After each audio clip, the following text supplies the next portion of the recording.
Aïe, aïe, aïe. Sylvie, Alex, Maud est la plus sérieuse. Détrompez-vous.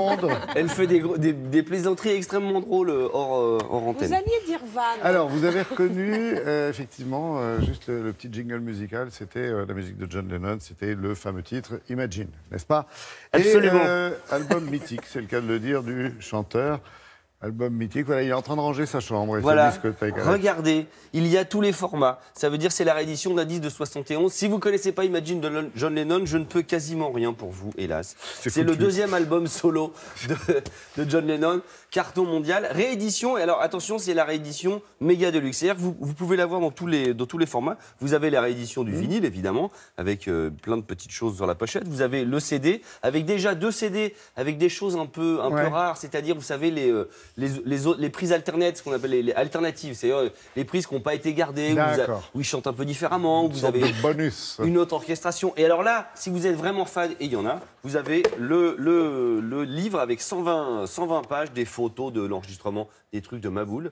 Et vous avez également, là, vous avez 7 CD. Vous avez vraiment tout ce qu'il a enregistré pour cet album. C'est super intéressant parce que même si vous n'êtes pas super fan, ça vous permet de comprendre comment on construit un album. Si ça vous intéresse. Alors, vous avez dit succès planétaire pour Imagine. Comment se fait-ce?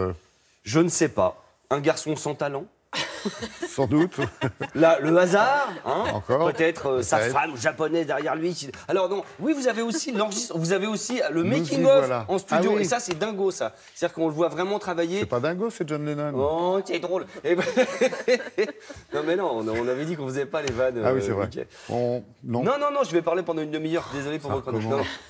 Vous savez quoi? Est-ce que vous saviez j'ai des trucs à dire après. Oui. Moi aussi, j'ai des trucs à dire. Tout le monde a des trucs à dire. Est-ce que vous savez que George Harrison, donc un des Beatles, a participé à l'album? On le voit sur le making-of. C'est un dingo. Donc je vais céder la parole à quelqu'un que j'aime beaucoup, qui est extrêmement stylé, qui va vous expliquer comment on fait un tube. Allez, zou. Ne t'inquiète pas, Yoko Ono saura rien.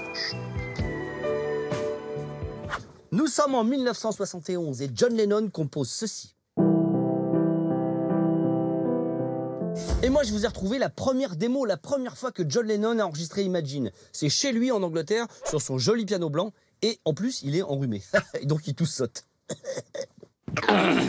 OK. Shall I go?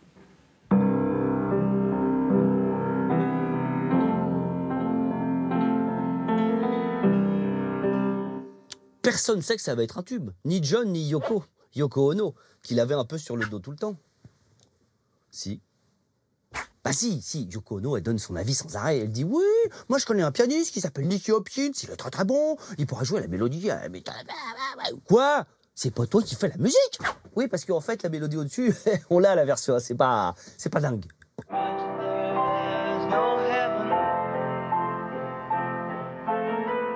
Par chance, John Lennon a demandé à Phil Spector, un des plus grands producteurs de musique ever, de venir l'aider. Il faut savoir 2 choses. Phil Spector est dingue. Si, le mec se balade avec des armes à feu. À tel point que maintenant il est en prison, le rouge vous parle. Oui. Et donc Phil Spector dit, on va pas laisser que le piano et machin qui joue à l'octave. Non, on va rajouter une batterie et une basse qui rentrent au 2e couplet, c'est-à-dire ceci. Très simple. Et je vous joue le piano par-dessus.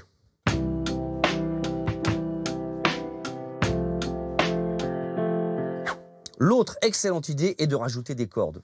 Direction New York, on va enregistrer le New York Philharmonic Orchestra avec un arrangement de malade. Je vous fais écouter les cordes toutes seules, vous les avez jamais entendues.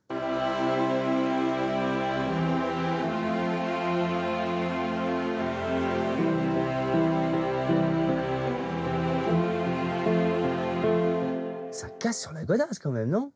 On est loin des expérimentations de John Lennon et de Yoko Ono.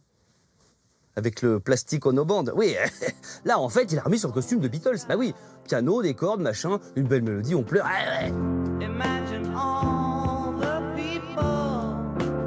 Le 9 septembre 1971 sort ce disque. Et à l'intérieur, il y a une petite carte postale avec John Lennon et un cochon. Mais pourquoi? C'est pour se moquer de Paul McCartney, qui a fait la même photo avec un chien.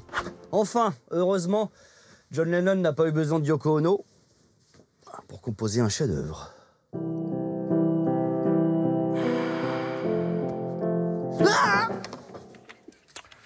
Alors, conclusion. Horipad, c'est mal. Non.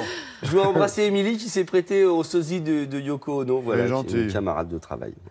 Bon. Oui, j'ai un truc à dire. Asaf Avidan, vous savez, ce chanteur israélien que j'adore, il fait une tournée solo. Si vous avez déjà vu un gars tout seul sur scène qui vient avec sa guitare chanter, c'est le moment ou jamais. C'est une grande tournée. Et le 25-26, il sera au Théâtre des Champs-Élysées. Il faut le voir, tout seul. Vous aviez dit 10 secondes, ça fait 10 secondes. Ouais, merci beaucoup, Alex.